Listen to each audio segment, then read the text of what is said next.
Okay, folks, today is a new lecture uh, on complex numbers. This is lecture number 17. The lecture itself is on the blackboard, so you can check it out, and I'm going to be doing mostly examples from the lecture. I'm going to make some of my own, I guess. The story is here about a new type of a number that you have, maybe you have met this, maybe you did not, but the numbers are something that they're not real numbers. Now the question is what kind of number they could be. The real numbers are also not real. They're just called reals, but there are of course associations, there are constructions, there are something that is invented to represent something, but it's not anything real, right? So, well, in the past we have a need, for example, for different types of numbers. We have a need for negative numbers, we have a need for fractions, and so on. For example, if you want to solve an equation like this,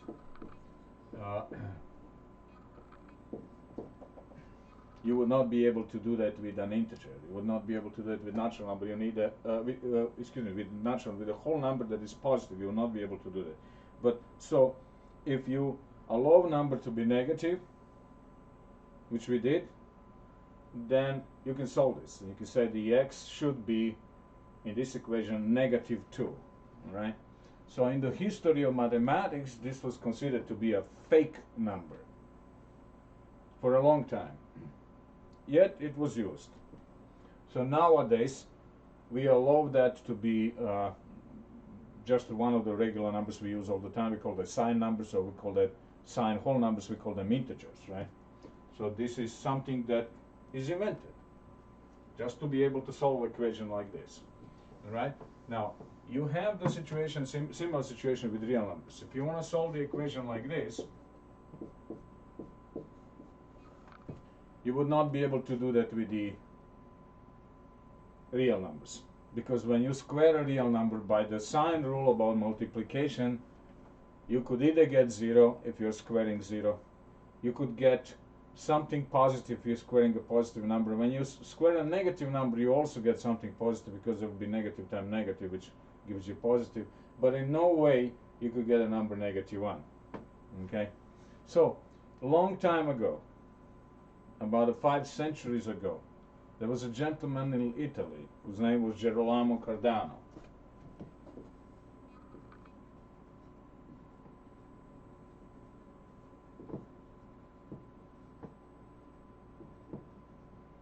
A great mathematician of his time, a scientist. He was doing lots of different things, including being a lawyer as well. So he came up to this type of a problem in his practice of mathematics. He wanted to have something whose square would be negative. So he couldn't do that with any real number because it was not available. So he came up with an idea to just invent a number. So we say, let x be just an I. And that I is the radical -1. So I have all of a sudden a number whose square -1 is. So out of this little equation, I have now a number I, we'll call it I, that is a radical of -1, which means if I square I got -1. That's a completely new number, because with the real numbers I could not do anything like that. And the kick about that is now I can actually get a radical of any negative number. The rule about this new number is that the overloads of the numbers, the property of numbers we had in the past, will have to stay. Like commutativity should stay, distributivity should stay, associativity should stay. If you multiply a number with a 0, you get 0. That should stay. If you add a 0 to a number, you got the same number as you had before. If you multiply a number with 1, you should get the same number. You should have the same numbers before. So all of those rules should stay. So that was his idea. I'm not inventing a number that's going to now violate some of the old rules that I have about real numbers. So all of those rules that we have been studying, distributivity, commutativity, associativity, all of that would stay, including power rules. But I have something new. I have something that I didn't have a rule before for a square being negative. And so this could now work for any radical of any negative number. So now you remember the story I had the last time when I said the radical cannot have a negative radicand if the radical index is even. Now the index here is 2. And this would be a negative radicand. So I had a radical of -4. So in the past story, this would not be possible, but now it is. Now how would I do that? This way. So I have -1 times 4, and because I would have to have this rule that I had before, which means I can split this into distributing radical onto 2 factors. I have now I and 2.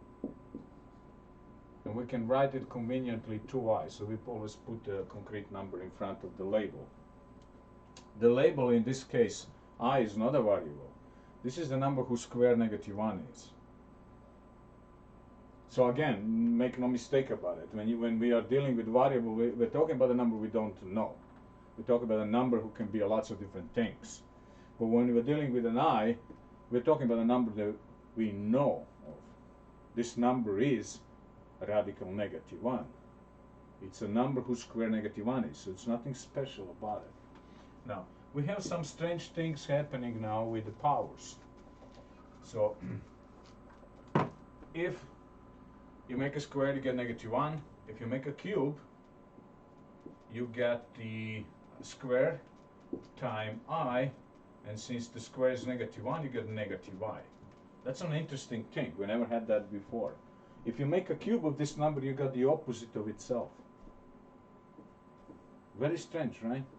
You try to make a cube of any real number that you know, you're never gonna get the number with a different sign. It's not gonna happen.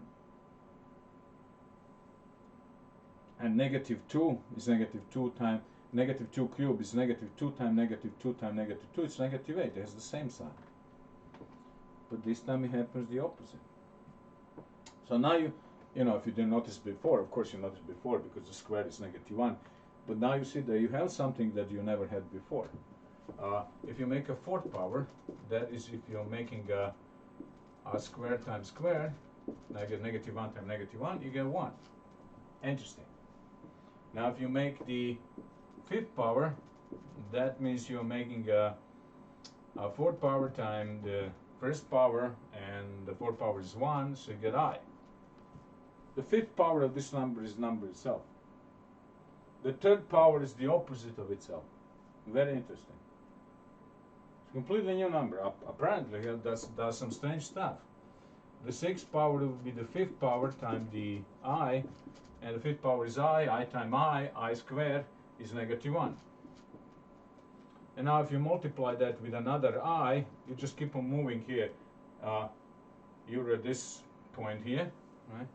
It's the same thing, like that. I squared is -1, I to the power 6 is -1.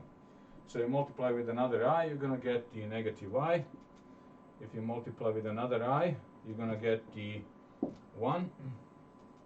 If you multiply with another I, you're gonna, so it's moving in a cycle now. It's gonna be an I, and on you go. In other words, this is what happens. This is your 1, this is a -1, this is I, this is, let's call it -i. So, if you multiply with an I, you get -1. If you multiply with another I, you get -i. If you multiply with another I, you get 1. If you multiply with another I, you get I. As you multiply with I, you keep on moving.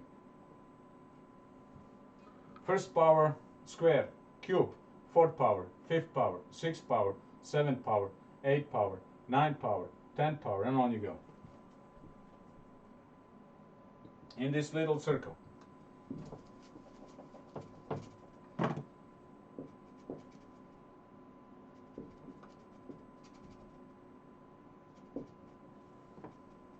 This is our circle.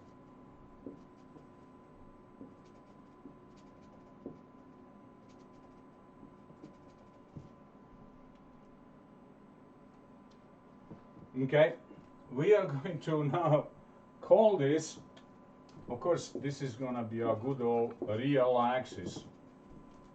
Real numbers are all here, 0, 1, -1, 2, and on you go. But now we have another axis for numbers, and this is usually called imaginary axis.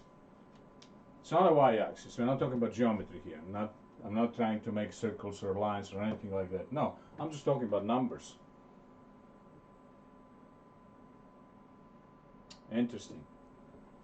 So I is here. When you square it, you get here. When you cube it, you get here. When you make a 4th power, you get here. When you make a 5th power, you get here. When you make a 6th power, you get here. You make 7th power, you get here. Blah blah blah.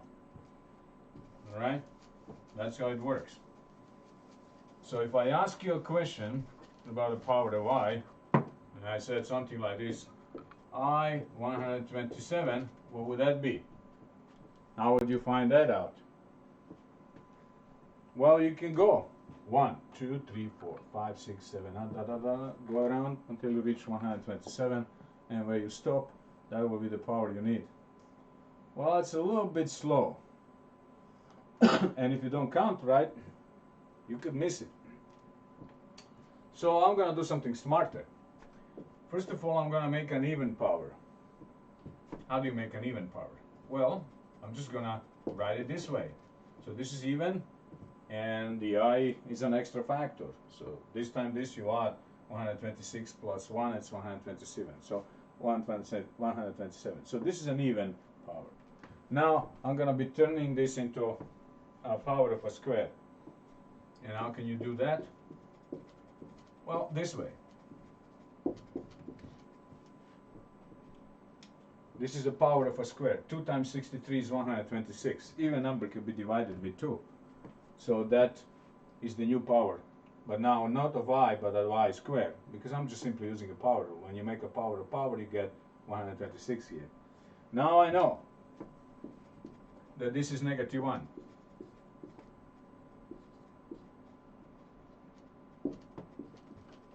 So you got a 63rd power of -1.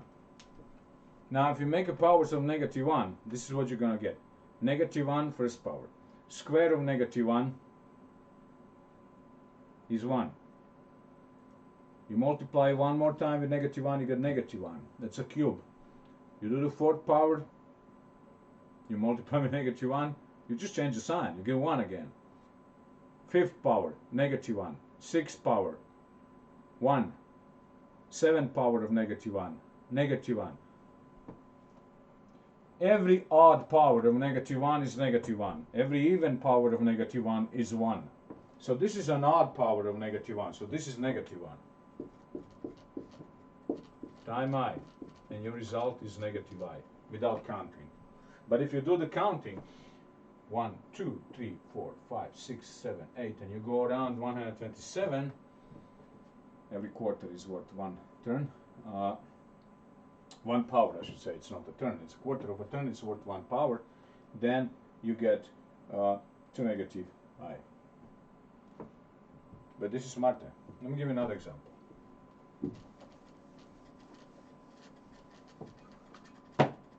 I with the power of 2005 or 2007, something like that.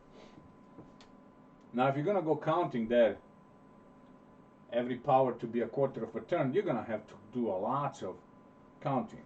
So again, I'm making this an even power. Time an extra I is a factor. 2006 plus 1 is 2007.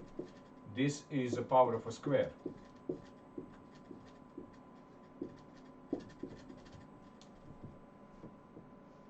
a half of this. 2000, 1003 is 2006. This is -1.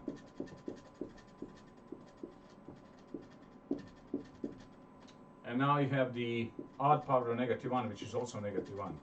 And once again, you get -i. Okay? You can say, oh, every time I get -i. No, not really.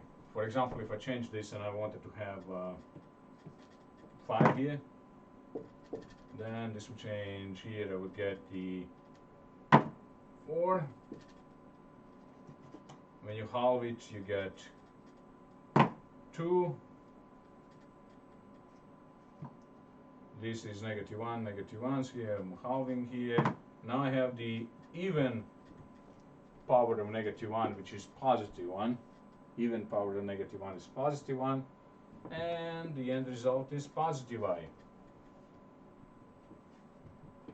Okay? You might also want to remember this, which is a good thing to remember.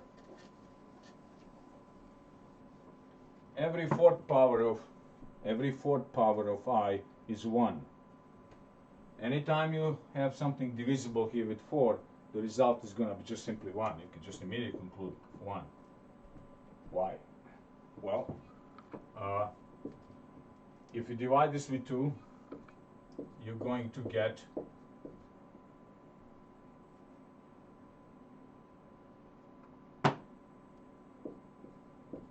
an even number. If something is divisible by 4, if you divide that with 2, you will still have it even. Now this is -1, so now you have even power of -1, which is 1. So you might want to remember, anytime you have a number that is power that is divisible with 4 of I, then your result of that is going to be 1. They could also be helpful.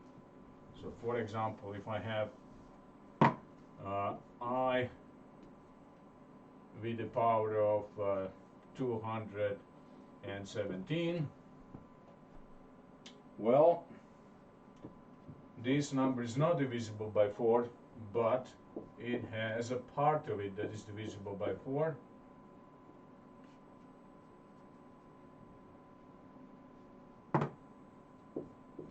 (216) is divisible by 4. 200 is divisible by 4, and 16 is divisible by 4, so it's not hard to see that. And you have an extra I.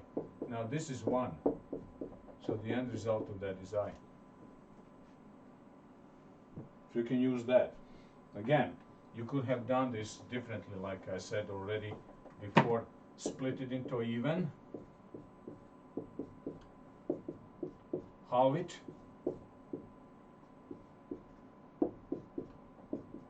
-1, or okay, I forgot to write this properly, 8. So -1 with the power of 108, which is an even power, is 1, so you get 1 times I, which is I, right? Those are powers of I. Now a very interesting thing happens when the reversal, 1 over I is equal -I. This is very strange, right? I should say reciprocal, right? When you make a reciprocal of I, you get an opposite number. That doesn't work with any real number. You can take any real number you like. You make a reciprocal, you will never get an opposite. Now this is a special thing. If you make a reciprocal of this number, you get the opposite. Now imagine if you can do that with 2. So you make a reciprocal of 2, which is 1/2, to be opposite of 2, which would be -2. It isn't, right? But in this case it is. How do I know this? Well, I squared is -1.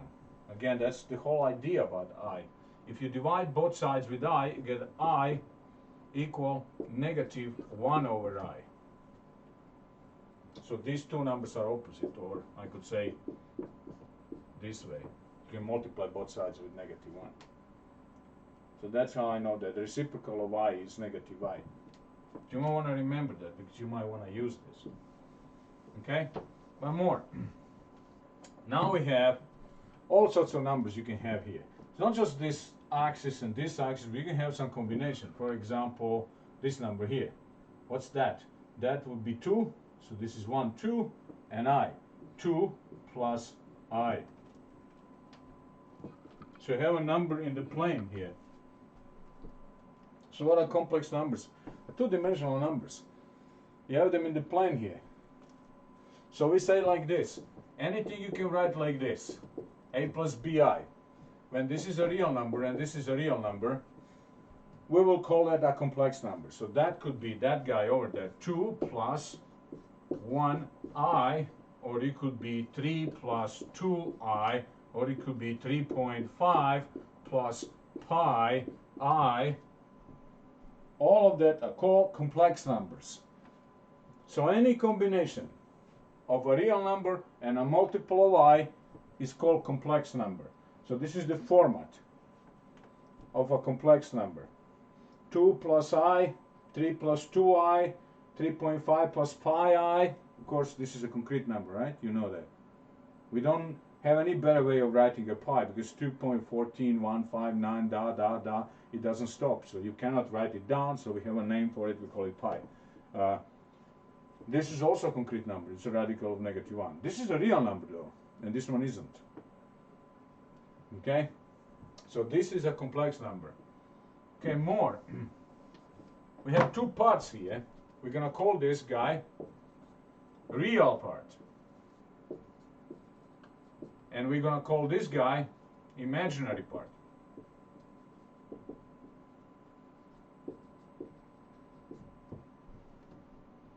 Alright? The whole thing is called complex number.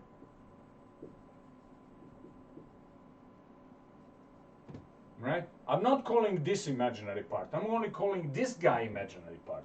Just a real guy. It is a real number, but we call it imaginary part of this number.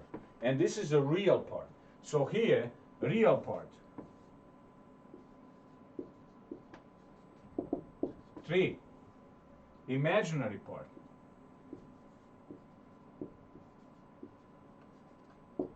2. Okay? So this is a real part, this is an imaginary part. Okay? These numbers are including everything that you have known so far. Every number you know so far. So you can say, how about number 5? Well, number 5 can be written as a 5 plus 0 i's. Okay? It's somewhere in this plane. 1, 2, 3, 4, 5. Here. So this is called complex plane.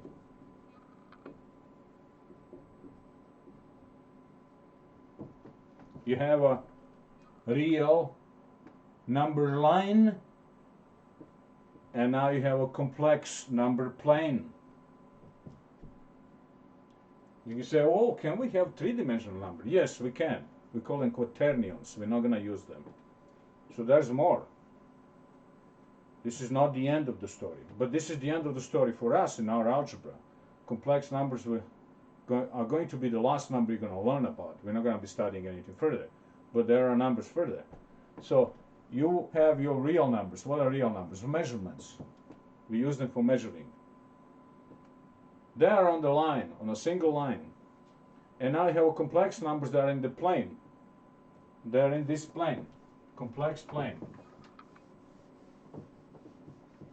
So, for example, number I wrote before, 2 minus 3i. I'm going to make a negative here. 2 minus 3i. That's a complex number. So the real part is 2. The imaginary part is negative 3.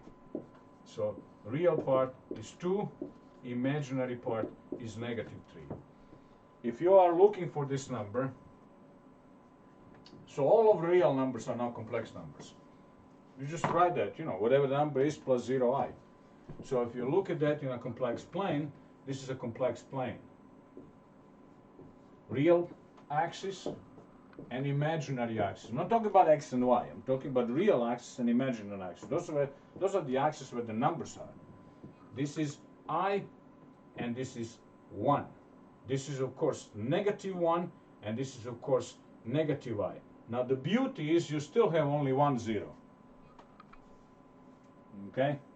Only 1 0. The 0 now stays, the good old 0 stays around. Now 2 minus 3i. This is 2 minus 3i. Just like in Cartesian plane, complex plane works the same way. This is the number 2 minus 3i. This is what it is. So the complex numbers are in the complex number plane. They are two-dimensional numbers. They're two-dimensional. They're an x and y dimension. Okay? Now I already wrote something that you might have not noticed. You probably didn't. Oh, by the way, this guy, this is his Italian name, but in the Latin he was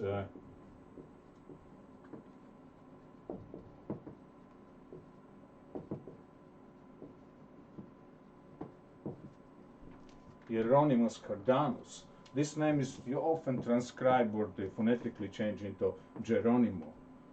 If you wonder where that Apache chief got his name from, well, got it from Latin. Somebody gave him, I don't know, probably some priest gave him that name, Geronimo. But in Italian, they don't have Geronimo, they have Gerolamo. Okay? So that's the guy who invented this I number. And he used it in his calculation.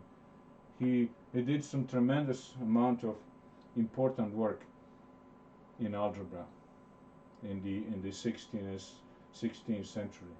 Is where he lived. You might wanna read about it if you have any interest.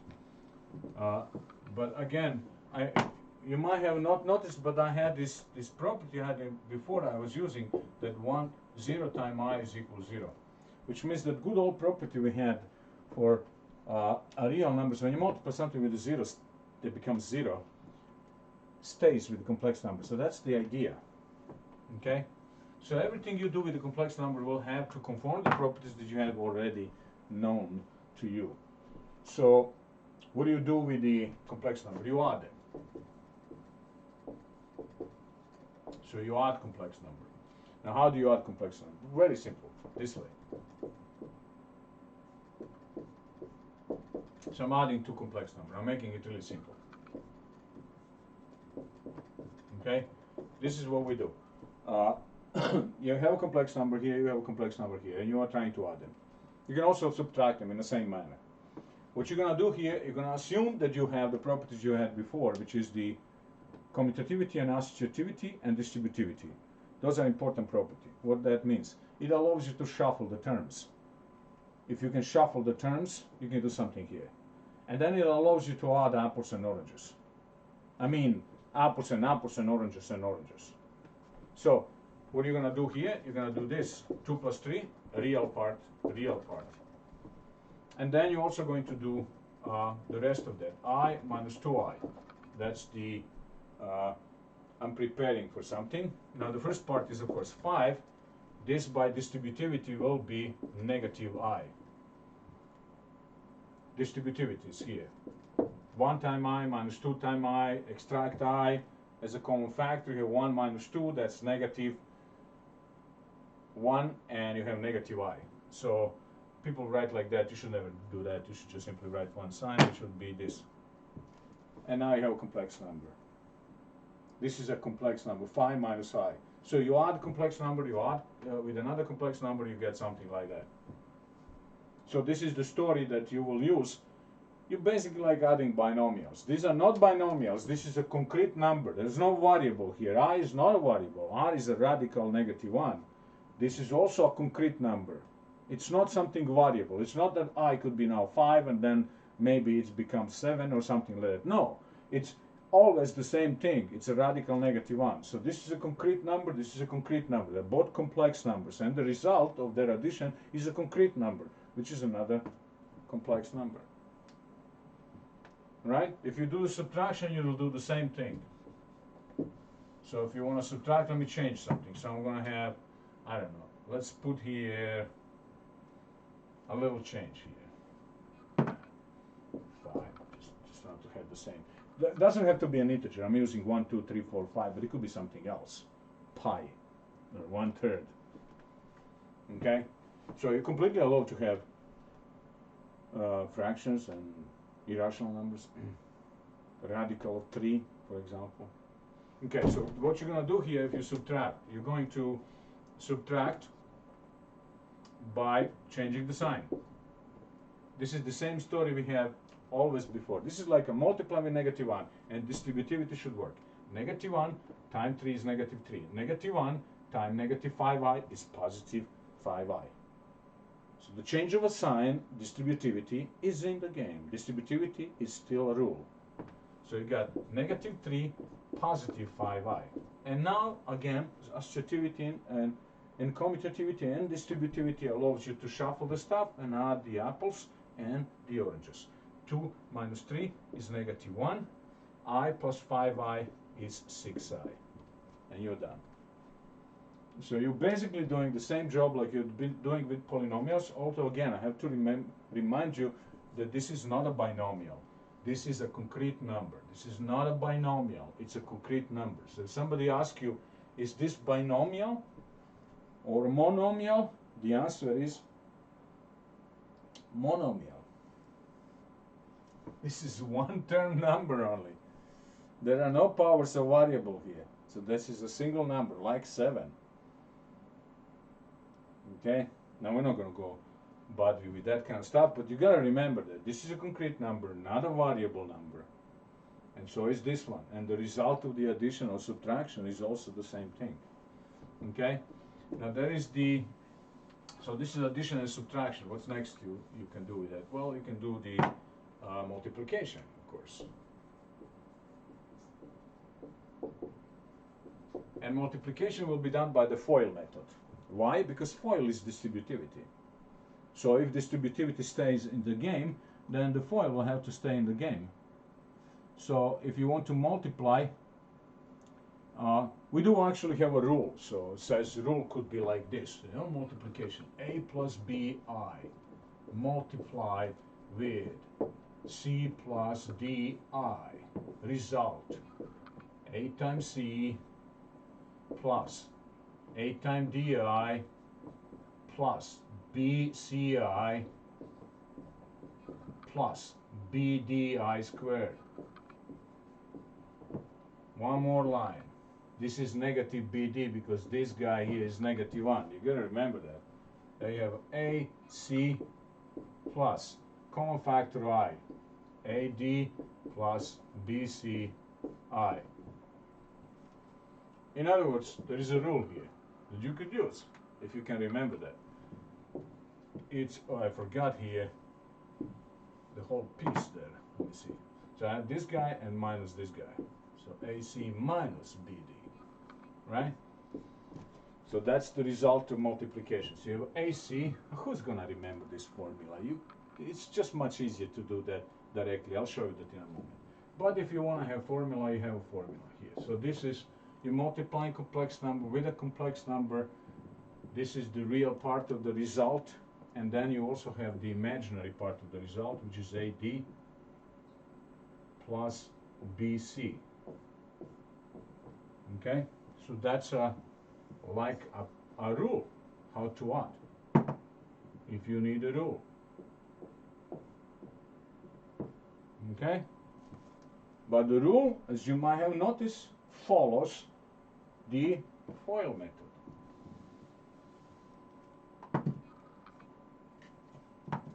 Complex number times complex number is equal to complex number. Real part, imaginary part. Real part plus imaginary part times I. But basically you're not going to use the formula. You're just simply going to use FOIL method. Directly. 2 plus 3i multiply with 1 minus 4i. This is how it's going to work.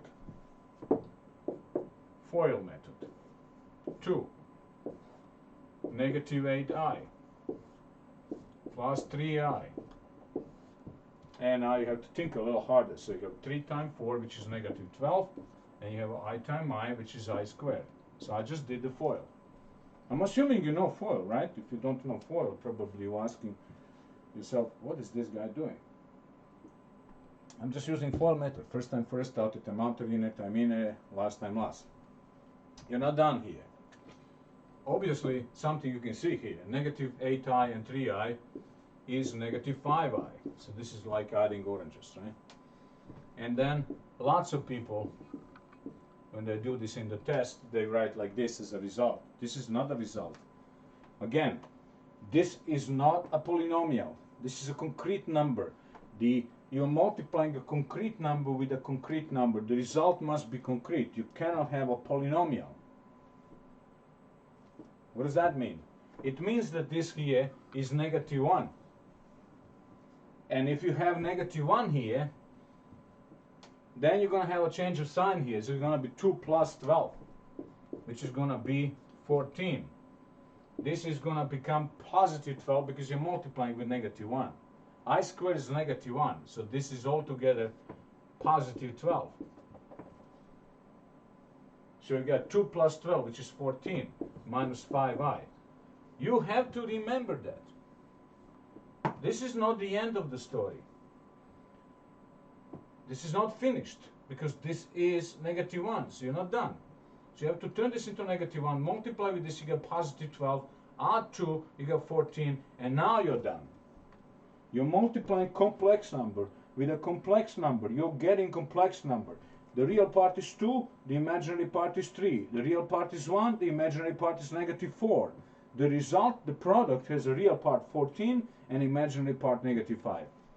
You're multiplying complex number with a complex number. The end result must be complex number, not a polynomial. Because it isn't a polynomial. I is not a variable. So the I squared is not an unknown thing. The I squared is negative 1. So it combines with this guy. So you have to make sure you understand this. Okay? Now if you do this thing over there by using a property, you're following the same thing basically. So this would be A, B, C, D. So this is D, this is C, this is B, this is A. It's with a plus, but it's not here because there is positive already. So I'm having an AC, 2 minus BC, oh, I made a mistake here. All right, I copied something wrong. BD, should be BD. I don't know how I got a BC. I must have copied it wrong. So I have BD. BD is negative 12. With the minus, it's positive 12. So that's this part. And now you have the second part, which is with I, right? So be careful what I'm going to write here. AD, AD, negative 8,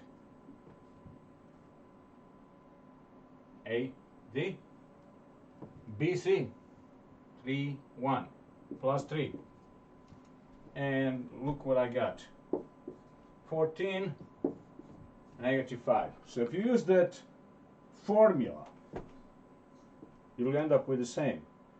But you're going to have a really hard time because you're going to have to identify A, B, C, D, plug it in, remember the formula, which is the hardest part. Try to remember that formula over there. Doesn't make any sense. It's much easier to simply multiply using 4 straightforward. And pay attention. When you get the I squared, that becomes negative 1, so you finish the job with that. Okay? Now, what about division? So I have another thing here, division. Well, division also has a formula, if you want to use it. I'm just going to write the formula for you, so you can figure out what that is. If you're dividing a complex number with a complex number, first of all, this one cannot be 0. So division with 0 is not possible. That stays. It was not possible with real numbers, it will not be possible with complex numbers. So again, you cannot divide with 0. So this number must be different than 0, which means the C must be different than 0, or if it's equal to 0, then D must be different than 0. But you can't have 0. So if you have 0 plus 0i, that would be 0. Good old 0 now. There you go. You have it in a new format. New format of a 0. That could not be denominator. Okay, now, assuming this is the case, now what do we have here as a result? ACBD plus on the top, on the bottom, C squared, D squared. It's easy to remember. You basically square these two guys. And then you have BC minus AD, C squared plus D squared on the bottom time I. So this is the imaginary part of the quotient. This is the real part of the quotient. This is really nasty formula to remember. It's not really at all attractive. Now, you might wonder, how do you get this formula? Well, you get this formula by rationalizing denominator. That's how. Okay? So I rather prefer to show you that in a particular example. So I have this 2 plus 3i. I'm copying the same thing I have in the lecture. I could do it differently. I will do that one more time, but it's in this example number 4. In the lecture I'm going to do it now. Alright, so what do you do here? Well, you can use this formula. This is how we define division. But it's really not a formula that somebody come up with. Oh, now I'm going to have a division that is going to look like that. No. Okay, so you got complex number divided by complex number. The result is a complex number. Real thing, A, B, C, D, all real numbers. So this is real number, and this is a real number. So you get real part and imaginary part times I. So you get a complex number. You're dividing complex number with complex number, you get a complex number. But that's difficult. Who's going to remember this formula? I don't remember it, really. I have to actually concentrate, try to remember it. I know the bottom, but the top, I need some time to remember it. And you won't remember it at all. So what do? Okay, you're going to remember this. You have a radical here, a radical I. I mean, I itself is a radical. It's a negative, it's a radical of -1. So, all you have to do is to rationalize the denominator. Get rid of the I in the denominator. I is a radical. So what you do here, you're going to multiply that with 1 minus 2i. 1 minus 2i. What do we have here? 1. This is 1. Number divided with itself is 1. Again, this is a property that will stay. This is one of those properties, one of the basic properties we have. If you multiply a number with 1, you get that number. So if you divide that number with itself, you get 1. That property must stay. Okay? So this is 1. And if you multiply something with 1, that stays. So this is the same as this. Now what's the whole point of that? Well, the top is going to have to be done. So on the top you have a 2 plus 3i time 1 minus 2i. On the bottom you have, this is very simple. On the bottom is very simple. You have a plus b, a minus b. But I'm going to write it. A plus b, a minus b. See that? The whole story is that we are shooting for that format. We understand that this actually goes into a squared minus b squared. The difference of two squares. And where's that coming from? FOIL. So it's going to hold here too. So what do we have? On the top you have to do the FOIL. 2 times 1, 2 times -2, I, 3i times 1, 3i times -2i. Don't forget the square, right? Down there, you can do the FOIL, but you don't need to do the FOIL if you remember the formula. This is a plus b, a minus b. It's a squared minus b squared. Okay? I know this is easy. I'm not going to write a whole new line for that. When you square this, you get 4i squared. And I squared is -1, so you get actually -4. So again, you square 2, you get 4. You square I, you get -1. And you multiply 4 and -1, you get -4. So you get -4 here, and this is one more negative, this is +4. So you end up with, downstairs, 5.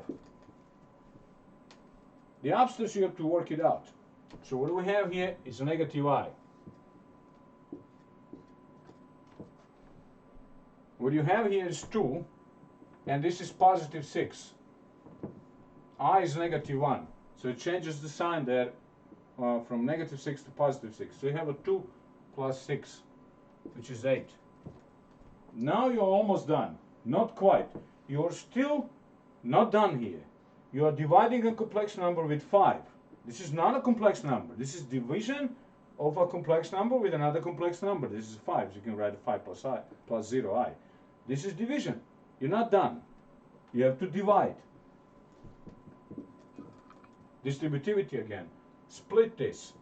8/5, this division, minus 1/5 I. Now you have the result, which is a complex number. This is a complex number. Do remember that a complex number must look like something plus something times I. This is a complex number.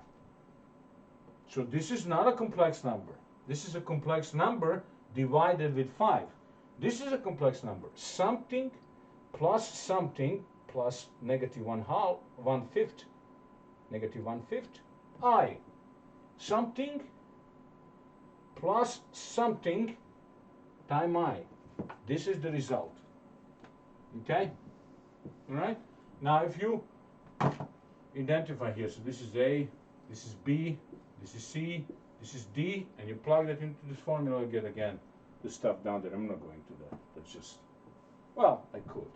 Let's see. So if you don't want to do the rationalization, you could plug into the formula. But you have to remember the formula. So what do you have here? On the bottom you have 5, c squared, d squared. C squared, d squared, 1 plus 4. The second one also has a 5. And there is an I here. So I'm copying the stuff here. The top is a little bit more difficult to remember. ACBD. ACBD. AC2, BD. I'm going the alphabet, right? A, B, C, D. ACBD 2, 6, 8. AC plus BD. AC plus BD. The second one, BC. BC. BC. 3. Minus AD. AD. 3 minus 4.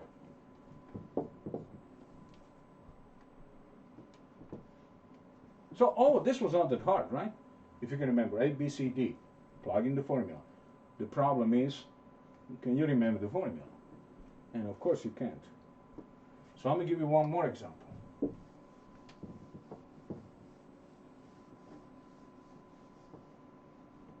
I'm not going to use the formula.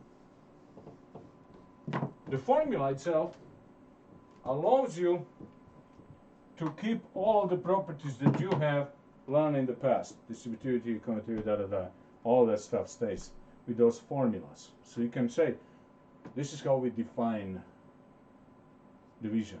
But you don't really need to do that. You can just simply use the properties rather than a formula. So I already said to you, 1 over I is equal to negative I. We already know that. But now you can, write that this way. This is 1. I'm just simply now rationalizing the denominator. I can say, why don't you use an I here? You can use I, but I'm going to end up with negative 1 somewhere anyway. So I'd rather just work with a negative 1 right from the get-go. I'm going to show you that in a moment. So on the top you have negative I. On the bottom you have negative I squared, which is positive 1. That's why I use negative here. This is negative 1, and then this makes it positive. So I got negative I. I'm dividing negative I with 1. Right? So you can see that. This was easy. Let me do something a little more complicated. Just one more example. So 1 minus 2i divided with 5 minus 2i. Right? I'm using this because I want to show you the mistake that people do. Right? So I'm going to cancel this one and cancel. I'm going to get 1/5. Sorry, no. That's a really stupid mistake because you're really canceling terms rather than factors. So don't do that. Okay? Yeah, this looks great. This looks great. They look same. So Maybe I can do something with that? No, you can't. Okay? So, what do you need to do? You need to multiply with that special 1. What special 1? 5 plus 2i. That's your special 1. 5 plus 2i. You can see on the top and the bottom is the same number I'm using, and that means I'm getting a multiplication with 1. If you multiply with 1, the number doesn't change. 5 times 1 is 5. So this and this is the same. So 1 times this guy is this guy. Now you have to do the work. So again, I'm not using the formula, I'm just doing the FOIL. The top is 1 times 5, 1 times 2i, 2i times 5 with negative, and 2i times 2i with negative is 4i squared. The bottom, a minus b, a plus b, is a squared minus b squared. You gotta remember that format, right? If you cannot remember that special product of difference of two squares, you will have to do the FOIL on a scrap paper. So, work till the end. On the top you have positive 4. Again, you need to know that this is not a variable. This is negative 1. And negative 1 multiplied with negative 4 will give you 4. You add 5 and you get a total of 9. You still have i's. 2 minus 10 of them. That's negative 8. Okay? Down with the top. On the bottom we have 25, and here is a 4i squared. I squared is negative 1, so you get negative 4 here. But you also have another negative here, so you get a positive 4. So you have 25 and 4. You can say I'm done here. No, you're not done. You're not going to end up with this. This is a complex number divided by a complex number. You need to end up dividing complex number with complex number ends up with a complex number. And ending up with a complex number will be by splitting this division. 9 over 29. So you can say, well, I use a calculator here. No, you don't use a calculator, because 9 over 29 is not a rational, is not a decimal number. It will have an infinite period. Period that will infinitely repeat. And I don't even know how long that's going to be. I might want to check it with calculator, but 9 over 29 is perfectly good as it gets. You can do nothing about it. On the top you have a 2 times 3 times 3. On the bottom this is a prime. You cannot cancel anything. This is as good as it gets. Leave it that way. And then you have negative 8 over 29i. Now you have a complex number. This is the real part of that number, and this is the imaginary part of that number. Yeah, it doesn't look that nice as some of the stuff that I did before, because I was cooking everything before, and this is, I just made it ad hoc. So I did not think of making it nice, but this is a perfectly good number you have at the end. Complex number whose real part is 9 over 29 and whose imaginary part is negative 8 over 29. And this is the whole thing. So you divide the complex number with, this is what we started with. You're dividing a complex number with a complex number by using the idea of rationalizing denominator. Why? Because this is radical. So we are getting rid of the radical. Just like we were rationalizing the last time we were talking about real numbers. Now it works with complex numbers again. And then you end up with a complex number. This is a complex number. Okay? Make sure you do this homework. There is a homework on complex number. Yes, it's labeled as extra credit homework, but it's really not an extra credit in terms of what you need to know. Since this is a very new stuff for you, if you do not do this homework, you will not learn this. And I will have this in the test, not just one, but multiple problems about it.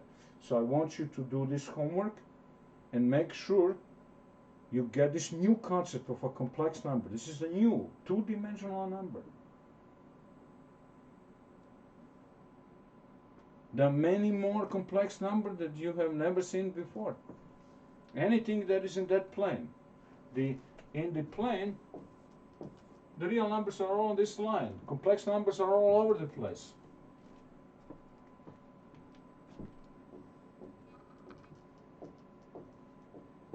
It's complex plane. It's not Cartesian plane. It looks like a Cartesian plane, and we use the same ideas, but it's a complex plane. Complex number plane.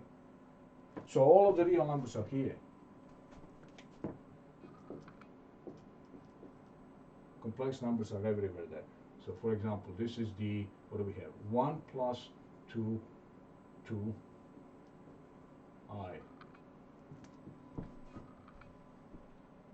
Okay? They also have another thing, but I'm not going to talk about it. They have absolute values. Do you remember what the absolute value was for a real number?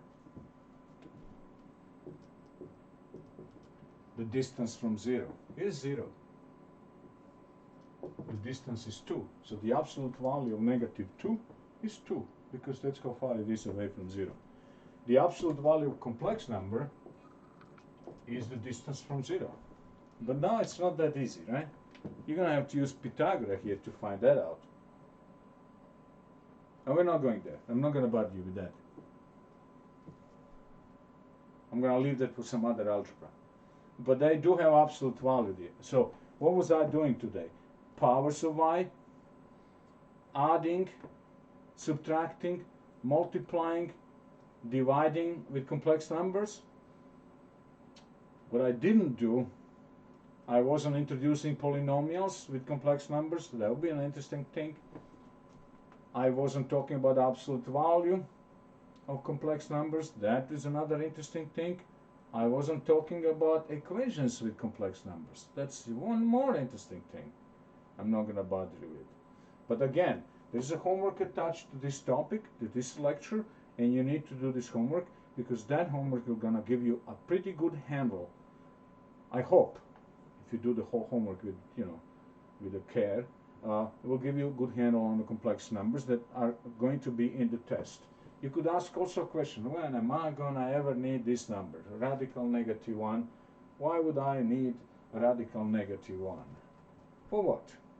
What's that for?